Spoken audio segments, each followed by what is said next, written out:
I'm Geoff Nemnich. And I'm Rick Paillet. And we're the hosts of The Last Stand. Coyote hunting is my passion. And coyote calls are my livelihood. And together we aim to bring you the best predator hunting tips, tricks, and tactics, right down to The Last Stand. The Last Stand, presented by Lucky Duck Predator Calls. We are the masters of deception. Daniel Defense, manufacturing freedom. Swagger Bipods, shoot with confidence, shoot with swagger. Hornady, accurate, deadly, dependable. Here we go, first stand of the trip. We're out in eastern Colorado with TR, always a fun trip. Working this ranch.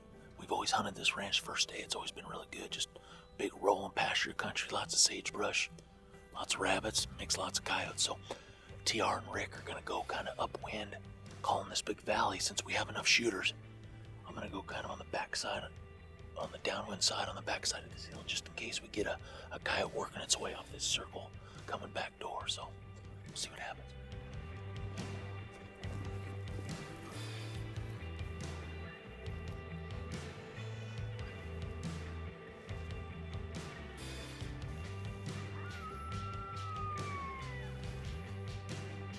So I'm set up downwind of Rick and TR, maybe 100 yards. I'm just kind of guarding this side hill in case one kind of comes along here. It would sneak up on them really quick, but I can cover that. They're looking out over a big basin, a big valley out there. And TR's just starting to stand off with some lone female howls. And we have a coyote answering back that's probably only... You can see him? So we already have a coyote coming to the call.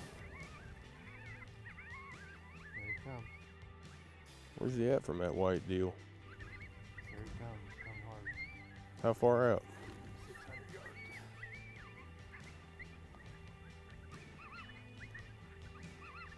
He went outside. There he comes. Oh, yeah.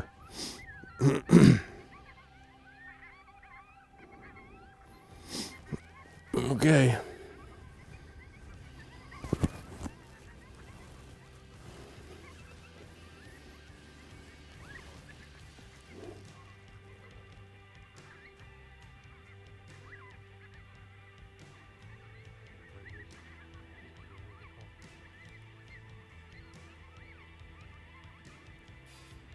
I don't see him. Oh, that's sage.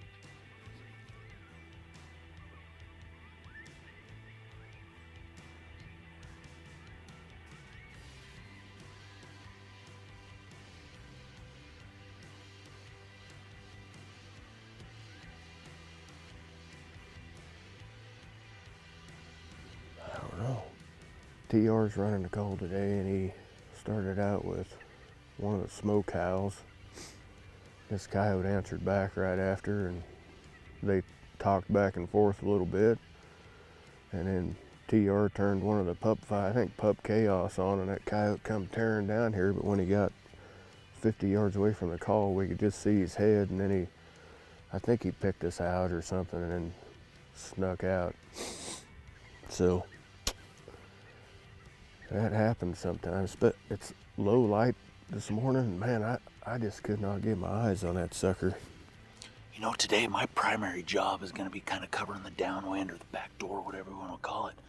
You know, it's pretty important. If you have enough guys, which we have 3 shooters, TR and Rick can cover everything on this upwind half of the stand where the call's at. But there's a few, it seems like whenever you set up, especially in some of this country, there's always a few little areas that coyotes could sneak in on you, where the call guys can't see. So it's always a great idea if you have enough guys to get one back. So I'm probably not going to get to see a lot of coyotes come to the call today, but I will have a chance at killing a couple that Rick or TR probably would never get a chance at killing. So just a technique, a strategy we use, especially if I'm contest hunting or something like that, where you're going to get a few extra coyotes killed that you normally wouldn't just sitting and looking right where the call's at. So it was about dead calm out and sunny, and TR was running the call, and here come this coyote from right to left, kind of sneaking through, and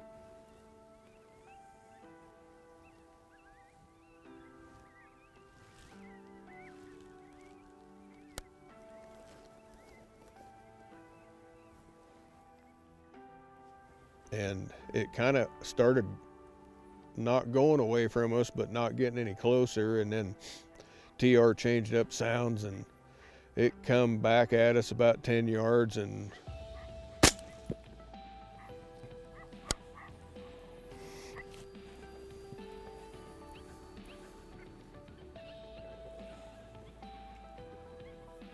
got him. Sean gave me the okay on the camera that he was on it, and I made a good shot and tipped that one right over. Well, I just got one. It's real calm, it's warm. We're out here right before Christmas. Stuff's not moving real good. We had this TR playing frail tail. Then he switched to pup chaos, and that's when it showed up to that pup chaos. It's a pup fight. But it was kind of sneaking in, sneaking around, working from right to left. It was gonna eventually get downwind, so I had a good opportunity right there and got my first one down of the morning, so hopefully TR can call me a few more in. Stump them? Oh yeah, first one in the morning. I'm dialed in now. Bring me some more, please. More. Got an orangey sucker. That's kind of cool looking, ain't he? Huh. Female. Stocky little sucker, yeah. Frail tail, and then he turned pup chaos on. TR's running a call, and it showed up probably within a minute after that, right? Wasn't it? Yeah, pretty quick. Kind of sneaking by here. So we took the soonest opportunity we could have had and got it shot. Wouldn't you agree, TR? He's kind of sneaking around, or It was coming from right to left, but he wasn't like coming closer, I don't think. didn't act like it. Might try to swing around down into this. Right into you guys' lap. And Ricky wasn't going to let that happen. No. That was the last thing I was going to do, was let one swing around to Geoff, for sure. This is the fourth or fifth year I've been out here in eastern Colorado hunting with Rick and TR. Big open country. Although when a lot of these stands you get on them, it looks like you can see a long ways, but some of these areas you get into a lot of tall sagebrush, a lot of tall grass if they haven't been grazed yet. You can go down the road a half hour and you can get into some really short grass prairie pastures with lots of yucca. We got a little taste of everything during this trip. Coming straight at it. Oh, he just hung up. Hold on. Straight north, looking at us. Just hold still. Just look right above the call. Look, he picked us out. It's going up the hill, Geoff. No. Put a pup on, maybe. Put a pup on. He didn't leave.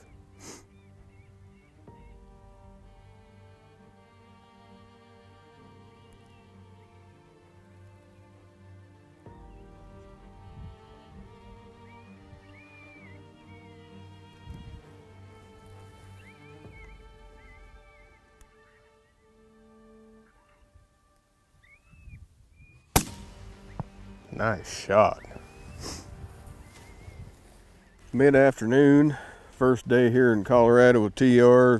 Kind of been a little slow, a little warm, and Geoff took over the calling, took TR, kicked him out of the operation, and bang, first time he's run the call, he was running Lucky Pecker, and this coyote come rolling in over this hill, and it was lined right up with the call, and it picked us all out sitting here and tore off out of there, and Geoff got him whacked on the side of that hill over there. Nice shot, Geoff. Woohoo! I only got to drag it, what? A mile back out of Yeah. here. TR likes to walk. He talked us into doing a little hike back in here, and then of course Geoff shoots at 300 yards away from where we're setting, so make that 1.25 miles. I was really contemplating my choice of doing that after I realized how far we had walked from the truck.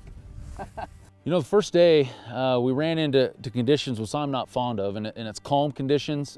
There wasn't much sun, but it got up to probably 55, 60 degrees that day. The coyotes just weren't real motivated to come long distances to the call.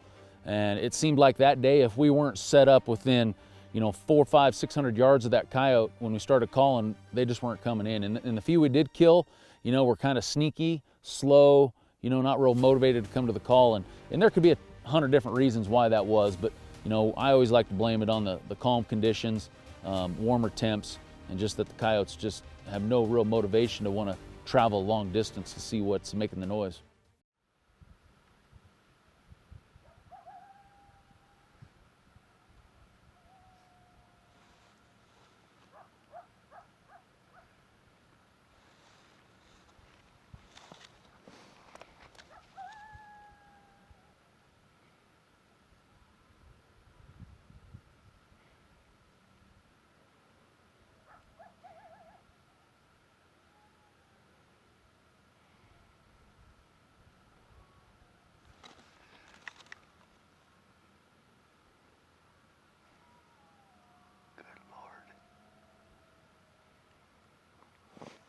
Do you think that is?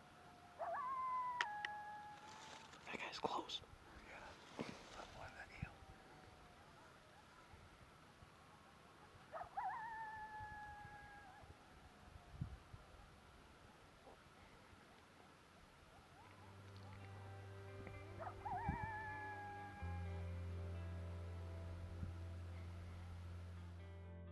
So we make a few stands, we're not finding any coyotes, but in the back of our minds, we're thinking back to that very first stand of the morning when we heard all those coyotes howling around us.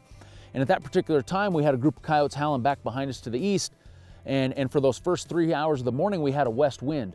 Looking at the forecast the night before, we knew that the wind was supposed to change directions and kind of come out of the northeast by mid to late morning. So we were just sitting on that area back to the east, knowing that those coyotes were there, and just being patient that the wind was going to change direction, which would give us an opportunity to move into that area where we had everything in our favor to hopefully call in those coyotes.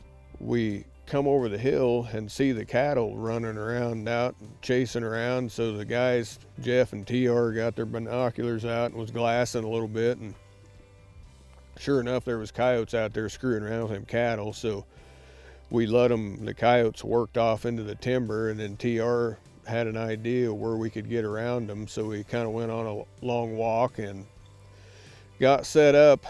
We got in there, the wind wasn't blowing more than 4, 5, 6 miles an hour. And I started the stand off with a few lone house. And the thing with lone house is it's a two-way street sometimes. If you get into an area where there's kind of an aggressive, dominant coyote, I think it sparks a fast response. Go on. We have high hopes on this stand.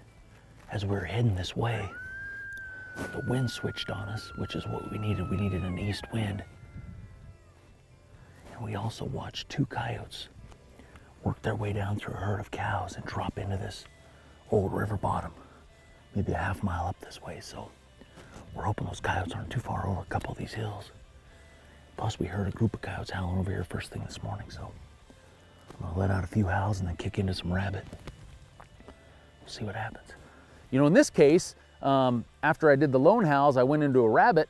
The first coyote that came over the hill, he starts running to the side. He never was really coming straight to the call, and he was actually running to the upwind side, which told me that he was coming over the hill, maybe looking for a coyote that was in there, maybe not wanting to get into an aggressive altercation with this other coyote, but just coming to see what was going on.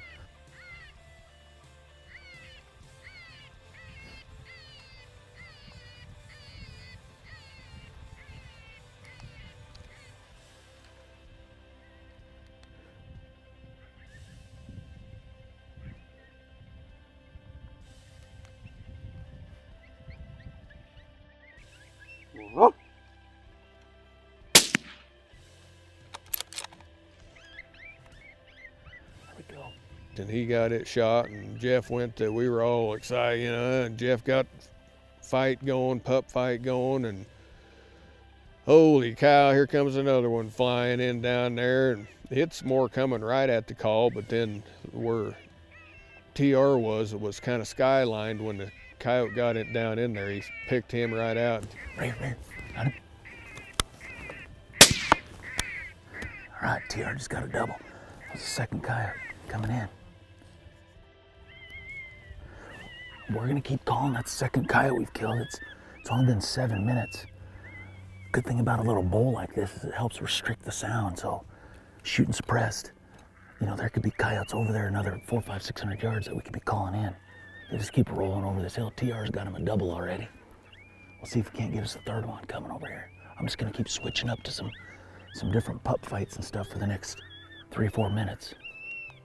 We're excited because we'd had a rough day the day before, and Geoff got another fight going, and over to the left, way over to my side on top of the hill, showed up another coyote. And I'm gonna change your little rabbit squeaker. Here he comes. Just be patient here. Be patient. No, be patient. Let him come.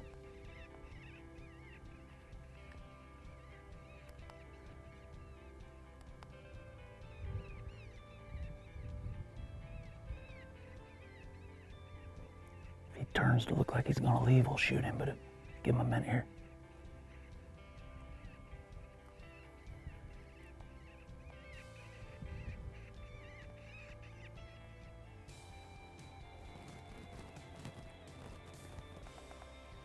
Geoff worked him a little bit, and I was ready to shoot, and finally they gave me the go ahead, and I put a good shot on him. Nice. And so there was our triple.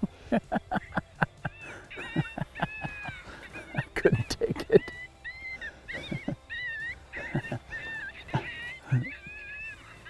Good shot, Ricky. Big morale booster when you have a rough day when you only shoot 2 coyotes. So that turned out pretty good. I was just the designated button pusher on that stand.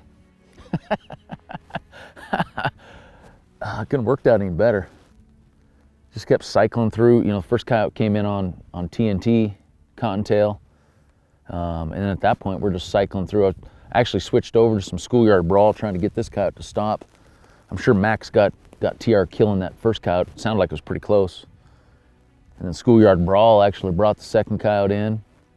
And then I played, I don't know, I was playing a third pup distress, and that's when this third coyote showed up over here. But you know, on that third coyote, he popped up out over there about 150 yards, and he could see us out of, you know, he was a few shots ringing out and stuff. These coyotes get a little cautious sometimes, and I switched over to, on one of my presets, I have baby cottontail demise, and a lot of times if you get a coyote to check up a little squeaky sound like that, we'll get him to finish.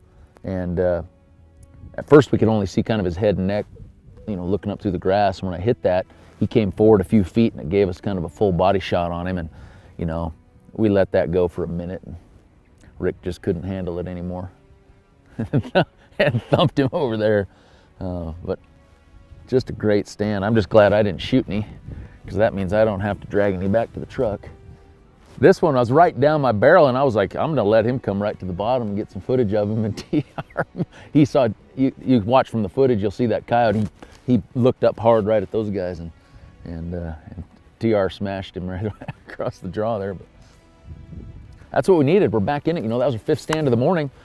We're just grinding them out. We had coyotes on the first stand and haven't seen a coyote since until this stand. So, you know, just like that, triple, 4 in the truck for the morning, and we're on them now. We're on a roll. So we've got a little wind picking up.